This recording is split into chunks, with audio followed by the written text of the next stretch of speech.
En nuestra última clase estábamos comenzando a revisar ciertos derechos y ciertas obligaciones que emergen del contrato de arrendamiento.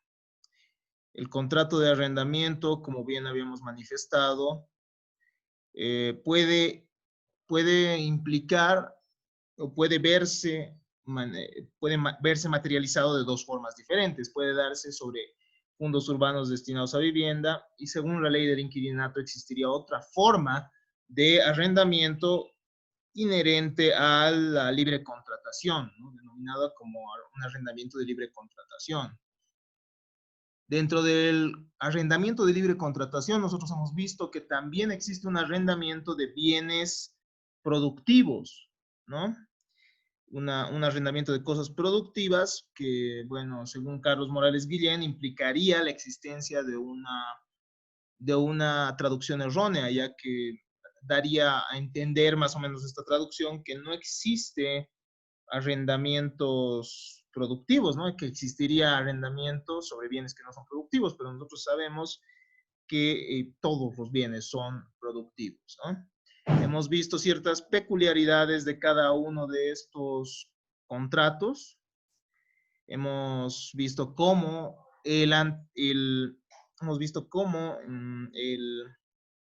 los arrendamientos sobre cosas productivas pueden recaer sobre ciertos talleres artesanales, sobre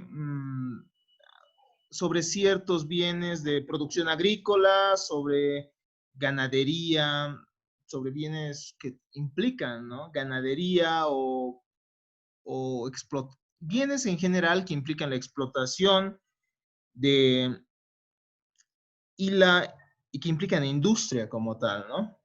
Entonces, es decir, la intervención del hombre para generar cierta producción. Entonces, puede suceder, como les decía, que uno ya realice este contrato de arrendamiento respecto a una tienda, por ejemplo, que ya es productiva y que ya tiene sus propios contactos, por ejemplo, es decir, sus propios proveedores, y termine teniendo ya cierto rédito. Entonces, nada impide en las relaciones humanas que uno que es dueño de una tienda que ya tiene, qué sé yo, el producto, etcétera, pueda arrendar el mismo a otra persona. Sucede también, por ejemplo, que a veces ciertas personas arriendan automóviles, ¿no? Automóviles que van a trabajarse en transporte y que al final, bueno, si bien arrienda el bien, el bien por su cuenta va a producir ciertos frutos y estos frutos van a pertenecer al arrendatario, ¿no? Como hemos manifestado anteriormente. Dentro de las obligaciones, nosotros ya hemos visto qué implica qué obligaciones tiene cada una de las partes dentro del contrato de arrendamiento en general. Y es así que hemos encontrado que las obligaciones del arrendador son las siguientes, que son garantizar el uso y goce a favor del arrendatario, debe entregar la cosa, en segundo lugar, debe entregar la cosa, debe realizar las reparaciones del bien, ese es un aspecto importante, debe asumir defensa si un tercero pretende atribuirse derechos sobre la cosa, a cuyo efecto el arrendatario debe informar también de estos aspectos al arrendador, ¿no? Si es que un tercero manifiesta ser propietario del bien y bueno, ejerce ciertos actos que puedan perturbar a la propiedad y que puedan perturbar también, obviamente, por tanto, al arrendatario, entonces estos aspectos van a implicar que el propietario ejerza su derecho a por ejemplo, a ver, tenemos diferentes acciones, ¿no? Su derecho a la acción y concretamente dentro de estas acciones podrá plantear una acción negatoria, por ejemplo, para poder negar el derecho de la otra persona, ¿no? Es decir, del tercero que se está atribuyendo derechos sobre el bien. Tenemos además como obligaciones del propietario el pago de daños y perjuicios en caso de haber tenido conocimiento de los vicios ocultos de la cosa. Ustedes han visto que el arrendador, propietario del bien, podría llegar a ser, el arrendador, va a tener como obligación las garantías de la evicción y saneamiento, ¿no? Y si es que el bien tiene ciertos vicios ocultos, entonces él mismo va a responder por estos.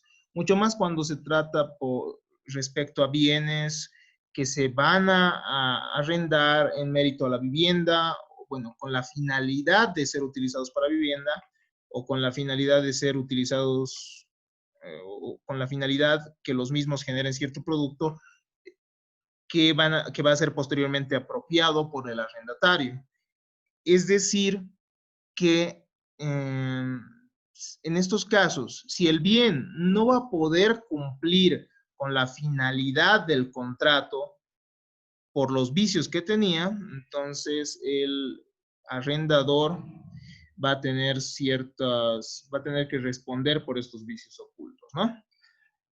Tenemos además ciertas obligaciones que se generan para el arrendatario. Nosotros sabemos que en general los contratos son fuentes de las obligaciones, entonces obviamente van a existir, a ver un ratito, por personas que ya, va a poder admitir, obviamente los contratos son una fuente de las obligaciones, entonces al ser una fuente de las obligaciones,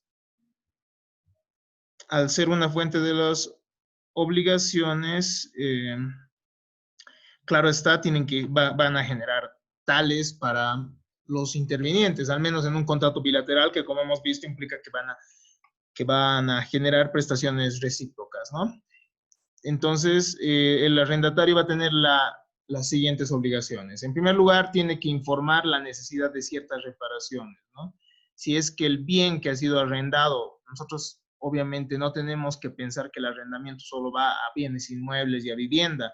El arrendamiento va a tener también la posibilidad de tener como objeto la entrega de un determinado bien mueble, ¿no? Como les había dicho, puede arrendarse, por ejemplo, un automóvil que termina siendo productivo para el arrendador, ¿no? El arrendador que va a apropiarse de los frutos que genere el mismo bien, por ejemplo. Ahora, en caso de necesitar ciertas reparaciones del bien, va a corresponder informar por parte del arrendatario al arrendador para que se realicen las mismas, salvo ciertas peculiaridades. Es decir, si bien estas generalidades se aplican al contrato de arrendamiento, hay ciertas reglas peculiares, ciertas reglas particulares para el arrendamiento de vivienda y para el arrendamiento de cosas productivas, ¿no? Esto de informar la necesidad de las reparaciones sí se aplica al arrendamiento, al menos de vivienda, ¿no? Es decir, a la locación, como le llaman, es decir, al arrendamiento de bienes urbanos destinados a vivienda, de fondos urbanos destinados a vivienda, ¿no? Por otro lado, el arrendador tiene que tolerar las reparaciones que sean urgentes y que se estén realizando por el arrendatario tiene que tolerar las reparaciones que se estén realizando por parte del arrendador, ¿no? En caso de bienes muebles, realiza las reparaciones también, va a realizar por su cuenta las reparaciones el arrendatario.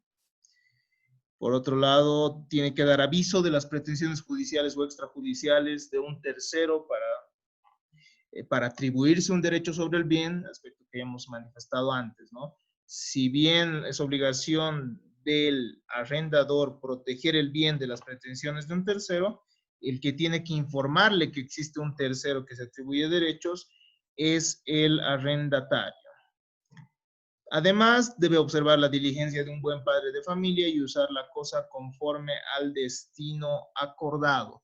Aquí vamos con esto. Esta es la diligencia mínima que tiene que cumplir, es decir, la de un hombre común y corriente, la de un hombre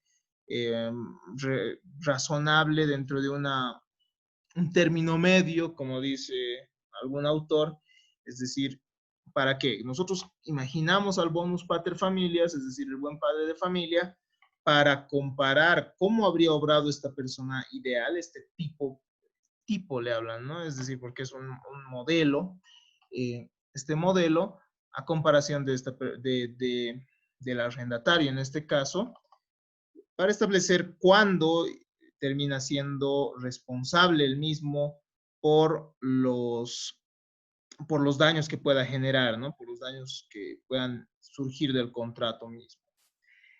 Por otro lado, responde por deterioros y perecimiento del bien, ¿no? Atribuibles a él. Responde por el perecimiento o deterioro producidos por personas a quienes haya admitido su uso y goce. Muchas veces sucede que los arrendatarios permiten que ciertas personas habiten en el lugar o puedan encontrarse en el lugar que es el lugar arrendado.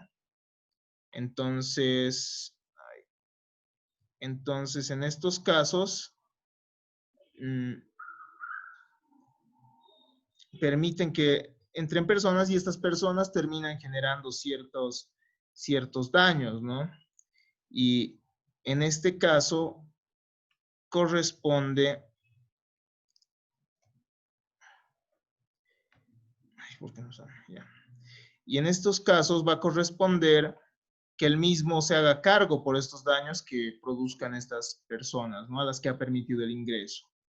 Por otro lado, tenemos dentro de las obligaciones del arrendatario que el mismo va a responder incluso en caso de incendio. Esto que en teoría de la responsabilidad se le llama causa ignota, ¿no? Es decir, si no se puede que acontezca en el bien arrendado algún incendio, entonces, si es que el arrendador, no, el arrendatario, perdón, desconoce cuál es el motivo por el cual se ha suscitado un incendio, entonces de todos modos termina respondiendo por el mismo, exceptuando el caso de probar, ¿no? Que no existe culpa, por lo cual existe, digámoslo así, una especie de inversión de la prueba, es decir, si existe un incendio que va a generar daños sobre el bien arrendado, termina entonces siendo responsable el arrendatario y se presume que ha sido él, pero él, en caso contrario, digámoslo así, él lo que debe hacer es probar que en realidad no ha tenido ningún tipo de culpa por ese incendio que se ha generado, ¿no? Entonces, estaríamos ante una especie de responsabilidad, de culpa presunta, ¿no? O una especie de responsabilidad objetiva, inclusive, según han establecido ciertos doctrinarios de la teoría de la responsabilidad, ¿no? Tenemos además dentro de las obligaciones del arrendatario que el mismo debe restituir la cosa en el mismo estado en el que se encontraba el momento que la recibió. Sin embargo, nosotros sabemos que existen bienes que son deteriorables y no deteriorables. Y si el deterioro va a responder al uso mismo que se ha dado a la cosa, obviamente no tiene que devolverlo al mismo estado en el que se encontraba como tal, ¿no? Salvo el deterioro que resulte entonces por el uso conforme al contrato. Si se usó conforme al contrato y se ha generado cierto deterioro por esto, entonces no tendrá que devolverlo en el mismo estado necesariamente, ¿no? Por otro lado, no puede realizar mejoras ni ampliaciones, exceptuando ciertas instalaciones de servicios. Entonces, el arrendatario no va a poder realizar ninguna mejora. Puede suceder lo contrario, ¿no? Es decir, puede suceder el, que el arrendador autorice al mismo para realizar ciertas mejoras. Tal puede ser el caso de un arrendamiento de bienes productivos, ya que uno muchas veces va a buscar, mediante el arrendamiento de bienes productivos, generar mayores beneficios en mérito al bien que está arrendando. Entonces, puede darse esta situación, sin embargo, mínimamente deberá ser acordada, ¿no?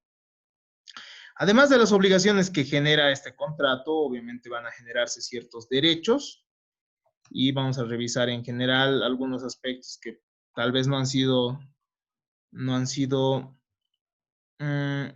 no han sido revisados a cabalidad por el compañero a quien le tocó revisar esta materia. Sin embargo, su video sí termina siendo muy completo respecto al análisis de la ley del inquilinato y de ciertas reglas aplicables, ¿no?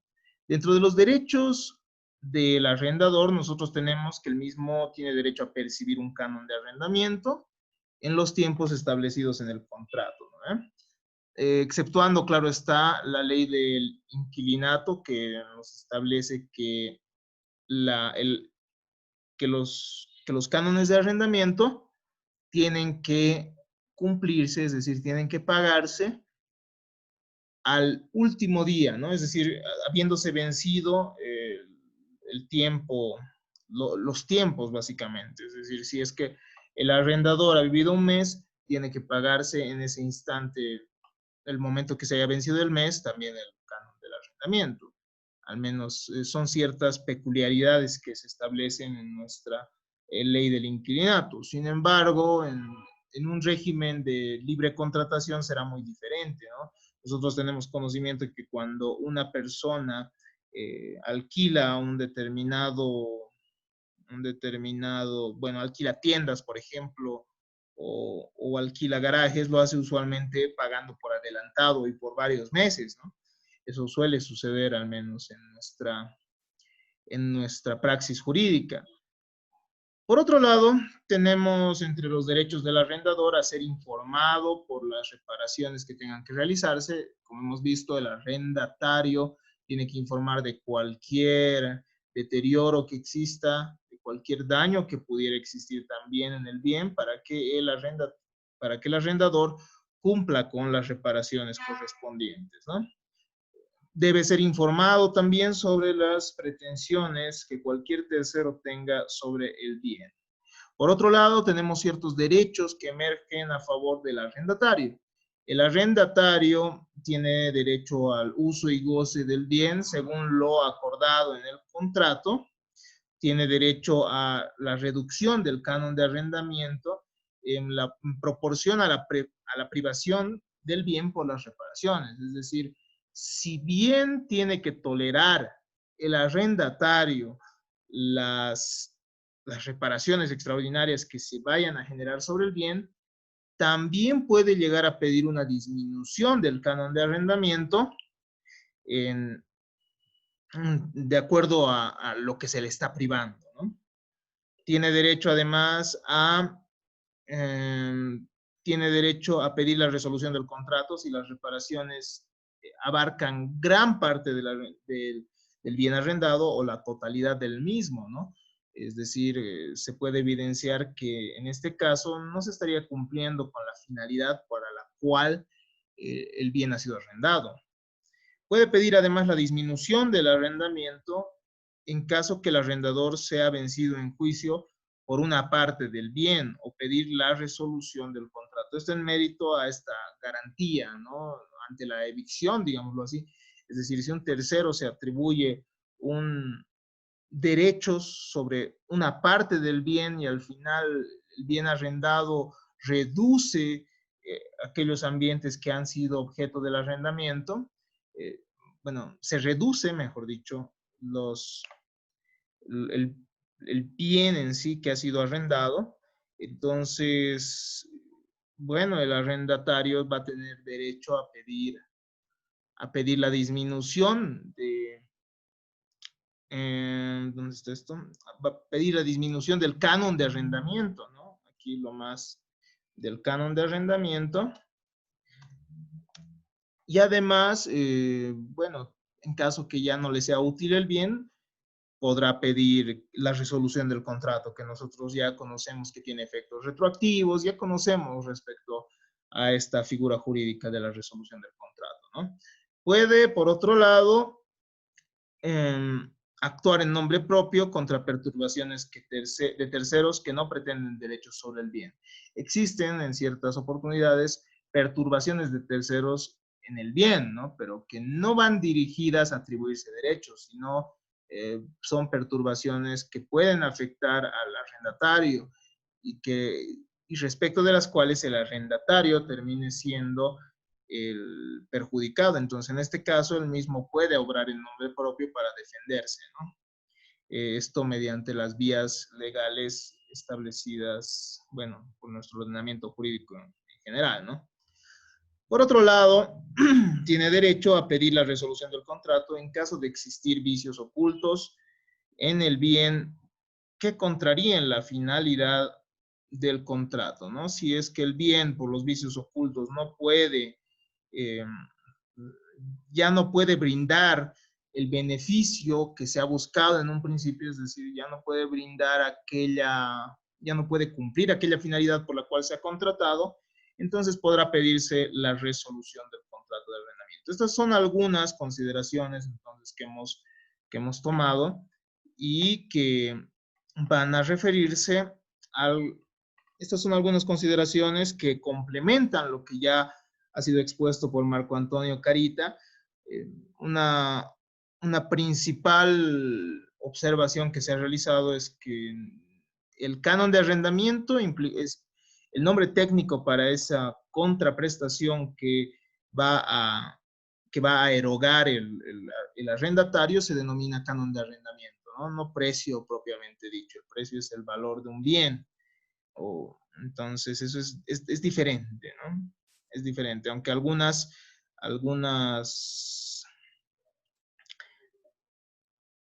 aunque algunos ordenamientos sí se refieren a un precio como tal, ¿no? Pero respecto al nuestro, es claro al establecer que el denominativo es el canon de arrendamiento, ¿no? Por otro lado, también encontramos los siguientes aspectos, ¿no? Se ha visto en las obligaciones que el arrendador va a pagar por vicios ocultos, que eran de su conocimiento. Cualquier pacto que excluya esta responsabilidad del arrendador termina siendo nulo, ¿ya? Entonces, eso es un aspecto a tomar en consideración. No, el arrendador no puede deslindarse por los vicios ocultos que pueda tener el bien. Otro aspecto que ustedes ya tienen conocimiento y que ya hemos aclarado en anteriores clases es el de la renovación tácita, ¿no? El arrendamiento se tiene por renovado si una vez que se ha vencido el término se deja detentando la cosa al arrendatario. Entonces, este no termina siendo aplicable al arrendamiento de bienes urbanos destinados a vivienda. ¿Por qué? Porque el arrendamiento de bienes urbanos destinados a vivienda tiene una finalidad específica, ¿no? Y la única forma por la cual va a terminar el contrato de arrendamiento de bienes urbanos destinados a vivienda es mediante las causales de desahucio establecidas por la ley del inquilinato y que han sido explicadas también por Marco Antonio, ¿no? Un aspecto sumamente importante, es decir, una distinción conceptual importante en general en derecho civil, es aquella que distingue entre el usufructo y el contrato de arrendamiento, ¿no? O la locación. No tenemos que confundir el usufructo, el uso y la habitación con el contrato de arrendamiento, ya que el usufructo, el uso y la habitación van a ser derechos reales, es decir, van a implicar y van a generar una relación entre el bien y el usufructuario o el usuario o la persona que va a tener la titularidad del derecho de habitación. Pero en el contrato de arrendamiento, nosotros estamos ante un contrato. Por lo tanto, no estamos ante un derecho real, estamos ante un derecho personal de crédito o obligacional. Entonces, las diferencias, para finalizar esta corta clase, son que el arrendamiento es un derecho personal, mientras que el uso, el usufructo y la habitación son derechos reales. En segundo lugar, el usufructuario puede arrendar sus derechos, gravar o ceder sin necesidad que el nudo propietario se lo autorice, ya que tiene el utendi y el fluendi, ¿no ve? Entonces tiene el derecho a percibir los frutos, entre ellos los frutos civiles, por tanto va a poder realizar va a poder arrendar el bien. Sin embargo, el arrendatario solo puede subarrendar con autorización del arrendador. Y quien tiene derecho de habitación, por ejemplo, por ley no puede realizar ningún tipo de arrendamiento. Entonces hay ciertas diferencias respecto a esto, ¿no? Al ser un derecho personal, el arrendamiento es exigible del arrendatario al arrendador. Eso es algo importante, ¿no? Cuando existe, por ejemplo, un desconocimiento de algún tercero, como habíamos visto hace un momento, si un tercero se atribuye el bien, incluso vence sobre parte del bien, entonces el arrendatario, perdón, no tiene por qué exigirle a este tercero la restitución del bien, sino que el que va a responder por esto es el arrendador, ¿no? En cambio, el usufructo, el uso de la habitación, termina siendo erga omnes, oponible a cualquier tercero, es decir, son derechos reales que generan una relación entre la cosa.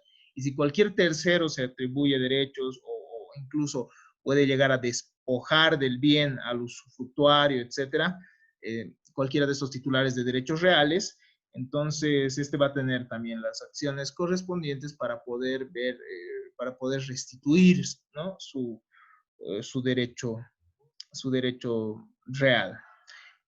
Por otro lado, en el arrendamiento el sujeto pasivo es determinado, mientras que en el usufructo es indeterminado. Es decir, en el arrendamiento, el arrendador puede, bueno, pedir que se cumplan las obligaciones al arrendatario. En cambio, en el usufructo estamos ante una relación del usufructuario con la cosa. Y las personas en general, como ustedes han visto en derechos reales, son las que tienen que respetar este derecho, ¿no? Por otro lado, mientras que el arrendamiento nace por acuerdo de voluntades, el usufructo también puede surgir por otras fuentes, como son la ley, en el caso de los padres que van a tener cierto derecho de usufructo, por ejemplo, sobre los bienes de los hijos, y también puede surgir mediante la usucapión, el usufructo. Por otro lado, el arrendamiento es oneroso, mientras que el usufructo, el uso y la habitación, el usufructo al menos no lo es necesariamente. El uso y la habitación usualmente terminan siendo gratuitos, ¿no? Entonces, entre las últimas diferencias entre estos institutos jurídicos, manifestaremos que el arrendamiento cae únicamente sobre cosas corporales y el usufructo puede recaer sobre cosas incorporales. Eso es algo importante. El usufructo puede recaer sobre, por ejemplo, universalidades jurídicas, es decir, sobre cierta herencia. El usufructo puede caer sobre ciertos créditos, el usufructo de capital del que se ha hablado. Sin embargo, el arrendamiento solo va a recaer sobre cosas corporales. El usufructo se extingue con la muerte del usufructuario, mientras que el arrendamiento puede continuar respecto a los herederos, es decir, quien contrata para sí, contrata para sus herederos. Sin embargo, ustedes han visto que el usufructo termina teniendo ciertas, ¿cómo diríamos? Bueno, tiene un carácter vitalicio, ¿no? Es decir, la vida, dura el mismo tiempo de la vida del usufructuario, en caso de no haberse acordado otro término. Entonces, no existiría esta sucesión por causa de muerte como tal. El arrendamiento no otorga derecho de persecución ni de preferencia, sin embargo, el usufructo sí, ¿no? Es decir, el arrendatario no va a tener ese derecho de persecución del bien necesariamente, ni tampoco va a tener preferencias respecto a quienes tengan registrado el bien, simplemente va a tener un derecho que tiene que reclamar ante su arrendador, ¿no? Mientras que el usufructuario sí va a tener ciertos derechos bueno, va a poder perseguir de manos de quien se encuentre el bien, y por otro lado va a poder va a tener preferencias respecto a los acreedores hipotecarios, etcétera, ¿no? Es decir, se va a aplicar este principio que ustedes ya conocen, que nos dice primero en el tiempo, primero en el derecho. Entonces, estas son las reglas que nos permiten distinguir un usufructo de un contrato de arrendamiento. No hay que confundir, ¿ya? Eso es algo importante. Al menos lo han debido llevar ya en la materia de derechos reales. Yo voy a subir en plataforma algunas consideraciones sobre el contrato de obra y contrato de prestación de servicios. Les pido que las puedan leer y que, bueno, vayan planteando sus dudas durante la semana ya para poder ir al punto en las siguientes clases. Les pido, bueno, en realidad sí he visto que han estado revisando también, ¿no? Los videos, pero les pido que puedan